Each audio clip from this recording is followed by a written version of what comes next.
بسم اللہ الرحمن الرحیم۔ السلام علیکم۔ آج ہم بات کریں گے معراج النبی صلی اللہ علیہ وآلہ وسلم کے حوالے سے۔ ڈاکٹر اسرار احمد بیان کرتے ہیں اور کہتے ہیں کہ قرآن مجید میں واقع معراج کا ذکر جو ہے بڑی صراحت کے ساتھ آیا ہے۔ قرآن مجید میں واقع معراج کا ذکر دو مقامات پر بڑی صراحت کے ساتھ ہمیں ملتا ہے۔ اس میں نہ کسی اشارے، کنایے، رمز یا ایما کا انداز ہے اور نہ ہی کوئی ابہام یا ایما ہے، بلکہ صراحت کے ساتھ اس واقعے کا ذکر کیا گیا ہے۔ اس سفر مبارک کے دو حصے ہیں۔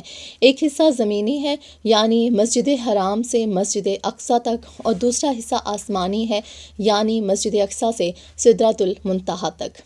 چنانچہ قرآن پاک میں دو مقامات پر اس واقعے کے دونوں حصوں کو جدا جدا کر کے بیان کیا گیا ہے۔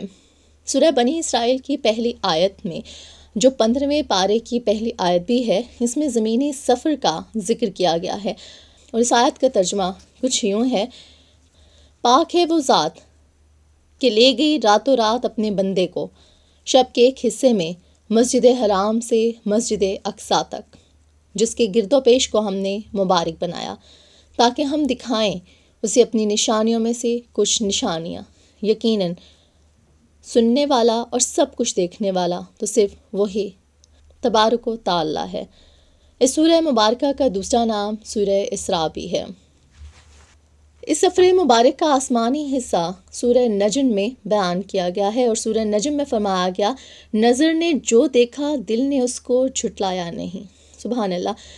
پھر ہم دیکھتے ہیں کہ بہت سی روایات بھی ہمیں مل رہی ہوتی ہیں۔ صحیح بخاری اور صحیح مسلم میں بھی واقعہ معراج کو بیان کیا گیا ہے۔ حضرت مالک بن ساسا روایت کرتے ہیں کہ نبی پاک صلی اللہ علیہ وآلہ وسلم نے خود ہمیں وہ حالات و واقعات بتائے، وہ سنائے جو اس رات پیش آئے جس رات آپ صلی اللہ علیہ وآلہ وسلم کو لے جایا گیا، یعنی واقعہ معراج آپ صلی اللہ علیہ وآلہ وسلم نے بیان فرمایا۔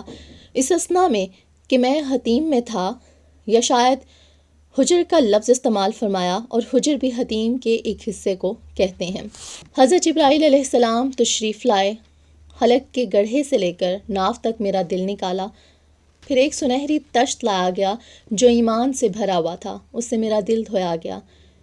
اور کچھ روایات میں یہ بھی ہے کہ پیٹ کو بھی زمزم سے دھویا گیا اور اس میں ایمان و حکمت بھر دیے گئے۔ سبحان اللہ۔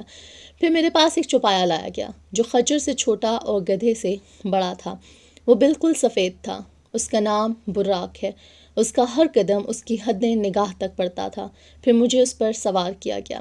پہلے آسمان پر حضور پاک صلی اللہ علیہ وآلہ وسلم کی ملاقات حضرت آدم علیہ السلام سے کروائی گئی، دوسرے آسمان پر حضرت یحییٰ اور حضرت عیسیٰ علیہ السلام سے، تیسرے آسمان پر حضرت یوسف علیہ السلام سے، چوتھے آسمان پر حضرت ادریس علیہ السلام، پانچویں آسمان پر حضرت ہارون علیہ السلام، چھٹے آسمان پر حضرت موسیٰ علیہ السلام، اور ساتویں آسمان پر حضرت ابراہیم علیہ السلام سے ملاقات کروائی گئی۔ اس کے بعد مزید بلند سفر سدرۃ المنتہا کا ہوا، جس کا ذکر سورہ نجم میں موجود ہے۔ سدرہ عربی زبان میں بیری کے درخت کو کہتے ہیں، اور لفظ منتہا انتہا سے بنا ہے، جس کا مفہوم وہ جگہ یا مقام ہے جہاں جا کر کوئی چیز ختم ہو جائے، اور سدرۃ المنتہا تک کو سمجھنا جو ہے وہ ہمارے بس سے بہت باہر کی چیز ہے۔ پہنچ کے سدرہ پہ روح الامین یہ کہنے لگے، یہاں سے آگے کا رستہ حضور جانتے ہیں۔ سبحان اللہ۔ اور اس مقدس رات میں، یعنی معراج نبی میں ہی، یعنی شب معراج میں ہی، آپ صلی اللہ علیہ وآلہ وسلم اپنے رب سے ہم کلام ہوئے۔ آپ کو بہت سے مقامات کی سیر کروائی گئی، فرشتوں سے ملاقات کروائی گئی۔